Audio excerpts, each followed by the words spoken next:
Good morning, everybody. It is day 2 for E3. We're on the show floor, and people are going to start streaming in here any minute to get playing on Uncharted 3, on Twisted Metal, on Warhawk, Starhawk even, and PlayStation Vita. So I'm very happy to be joined right now by the Senior Vice President of Product Development for Sony Worldwide Studios. I think that means you're responsible for everything that we see here. Yeah. Scott Rohde. So Scott, you were on stage just a couple of days ago. Yeah.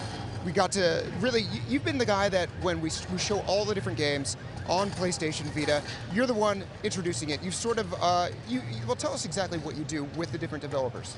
Well, I mean, we have many different developers within Worldwide Studios working on all these great Vita titles, right? So it's been a really big thrill for me to work on this for such a long time, right? And not only working on with our first-party studios, but also helping to evangelize this machine to all our third-party partners, and that's been a really fun task as well. What's been the response? Like, we know what the fans have been thinking, and it's been pretty good, especially when they found out that it would be $249 to start. Tell us what the developers are saying when they first saw Vita. Absolutely fantastic. It's been almost the same response every single time, right? So I'll walk in, I'll show them this device, and the first thing they do when they pick it up is they say, wow, it's a lot lighter than I thought it was going to be, right? And of course everyone, you know, raves about the fact that it has 2 analog sticks, and they say thank you, thank you, thank you for that. They rave about the screen, and then we start showing them demos, right?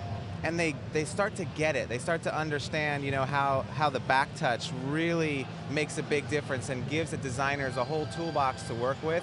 And you can just start to see the gears turning, and they get really excited about the possibilities for this machine.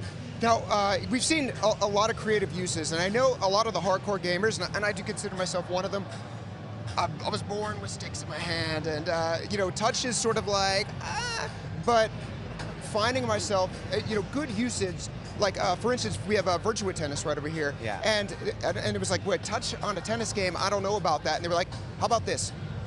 Why don't you use the left stick to move your player around, and then you can use your right hand to use on the screen to set your shots. Or vice versa, you can move the guy around with your finger and use one of the buttons to do the shots. You can really do it whatever way you want. And that's a really good example of what every single developer is saying. I mean, again, the gears just start turning and they say, wow, we could do this, or we could do that, or we could do this, right? And they get really excited. So again, I mean, you've had people even starting to take it this way and say, hey, you hold one controller, I'll hold another, I'll use some touch here, like that. You know, all sorts of really interesting ways to use this machine. So let's go back even a step further.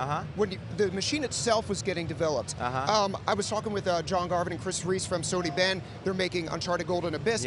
They said that actually the engineers came to them and said, what do you want to see? Yeah, and this is a really great, you know, collaboration between all these great, brilliant engineers at SCEI and all the teams at Worldwide Studios. So exactly what John and Chris told you, that's exactly what happened with many developers.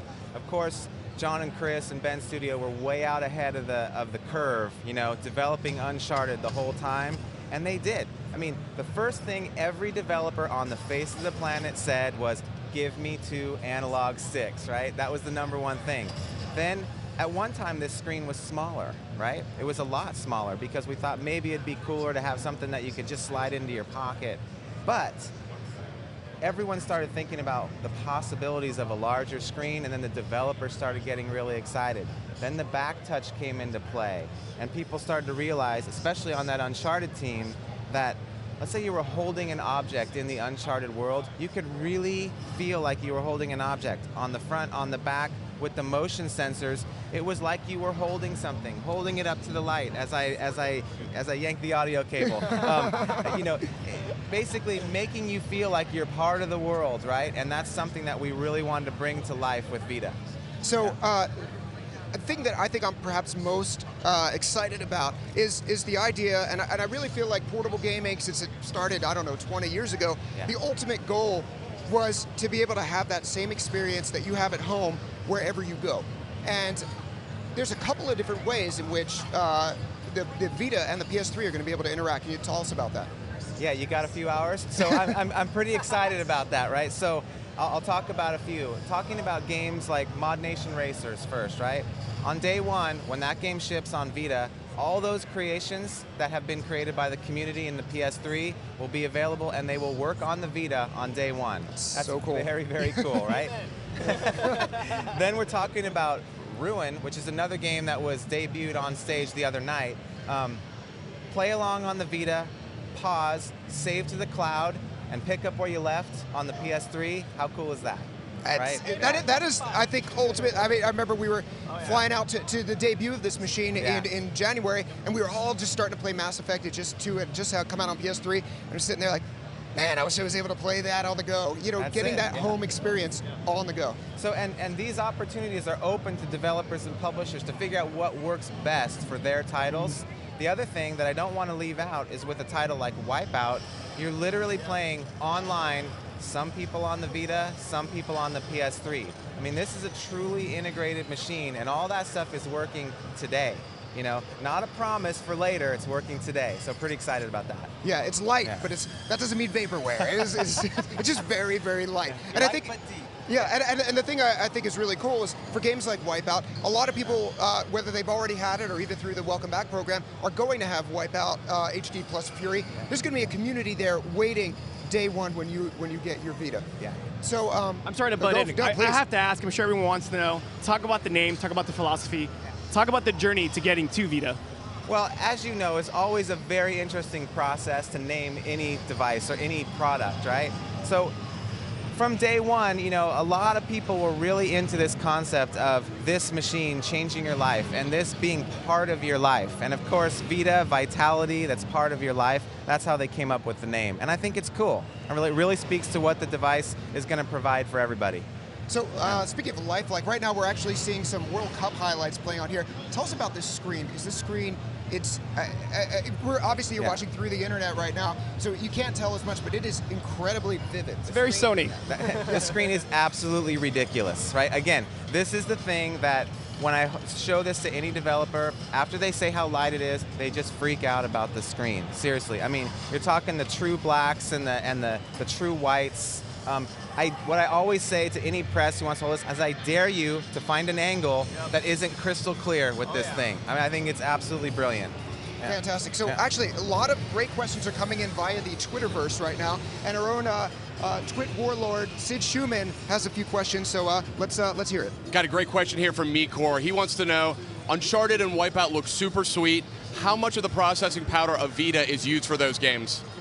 Well, I mean, I think, again, we're still just kind of uncovering how much power this machine has. I'm always going to give you that answer because this thing hasn't even shipped yet. So the guys we were talking about, like the guys in the Bend studio, they have been working directly with the engineers at SCEI to try to pull as much power out of this thing as possible, but they're still uncovering what it can do. So the best answer I can give you is, I don't know. It's still going to grow. That is the best answer. Let's get one more in here. One of the most popular questions I'm getting easily is, can you play PSP games on Vita, and how's that going to work? This is a good answer. Yes. He already knows the answer. Yes, you absolutely can. So through the PSN, right, you can take the games that you've downloaded onto your PSN account and you can play them on the Vita, but it gets better, right? If it's a game that would use 2 analog sticks or should use analog sticks, like Resistance Retribution, also from our friends in Bend Studio, right? The game will automatically be mapped to the second stick, and the hardware graphic smoothing capabilities will make the game look better than it did on PSP. So very cool. Yeah, we actually saw that a couple weeks ago with Retribution, and it's just a totally different game. Absolutely. It's, you know, a new lease on life. Yeah. So let's talk about the price and what that does, how that excites. It's got to excite the developers, knowing that making it so accessible means more people are going to get to play their game. Yeah. That was a goal from day one. I'm talking 2+ years ago when we started talking about this machine. Everyone said, this thing needs to come out at a price that's affordable to the masses on day one. And that goal was $249, right? And I am so proud and thrilled and you know, extremely proud of those engineers, those brilliant engineers in SCEI who were able to pull that off so Kaz could stand on stage the other night and announce with a giant smile on his face, $249. I mean, that's a really great launch price. I'm really proud of that. Yeah, if there was a Vegas line, I think everyone was coming in over. Absolutely, and you know what? When we first unveiled this thing in Tokyo a few months ago, right? And everyone was saying, $500, $499. I just had the biggest smile on my face. We all sort of did. Yeah, I loved it. Yeah, so yeah. You know, can we get a look at this, Forrest? Do you mind coming in? We haven't been able to get this on camera. It'd be great just we could just zoom in and just see how nice. Turn the lines. I know Dale North from Destructoid, one of our good friends. I think just in a sign that the engineers were listening to feedback. The power button's on the top. And that's something that people wanted. That was for you, Dale North. Thumb hit it, on the PSP, it was on the side. Can we show the back, actually? That's my favorite part. Yeah. The PlayStation Gucci. That's funny. So this is one of the cameras here. Yeah. And then another one is on the front. That's right. I mean, it's amazing. I didn't even talk about the cameras here today. I mean, that's just something else, right? So again, part of that toolbox that designers can get excited about. I think what the guys on the Uncharted team are doing, they're experimenting with holding it up to the light and seeing how that, you can see things shining through a piece of ancient papyrus, right? And you can see, what that looks like and how you can reveal something secret by holding it up to the light. Very cool different things. Also, AR usage with games like Reality Fighters and things like that. Very cool with the cameras. I think you hardcore gamers out there, you have the sticks, you have the things that you've been asking for, but I honestly believe, having played with this, you're gonna like a lot of the touch stuff more than you expect right now. I remember there was one point, I think it was using some sort of, you were making an imprint of something in Golden Abyss, and it was like playing a scratch-off lotto. And there's a reason you play that, because it's fun just to do that, and having that in the game, and not having to pay $2 each was nice. Yeah. I mean, there's a lot of things a lot of ways you can go with all those different interfaces, and that's exactly what you were pointing out. Absolutely. So I guess just single thing. Oh, go ahead. I was going to say, I was going to wrap it up, but you've got one more. Go for it. Single thing you're most excited about right now with Vita. We're here. I was just going to ask that. There's so many things. So, honestly, I am really excited about this back touch, right? And you know why? It's because we've used it a little bit in some of these games, and you're just starting to see developers get creative with it. Maybe using, each different side as like a giant shoulder button, or to use things to simulate, PlayStation Move-like movements with swipes and things like that. It's amazing how intuitive it is to do things on the back touch, and it doesn't it doesn't get in the way of the screen view at all. And there's a lot you can do with that. It's very exciting and very innovative. Scott Rohde, the thing I like about this company is that senior vice president level, in charge of games, you're one of us. You are very clearly one of us. And having someone like that, not a suit, but making decisions like this is really cool. And you and Shu is a hell of a gamer as well, Shuhei Yoshida, and that means a heck of a lot. And I think it shows in the product and in the innovation of our studios, of Worldwide Studios. That's a great compliment. I appreciate that. Thank you. Thank you.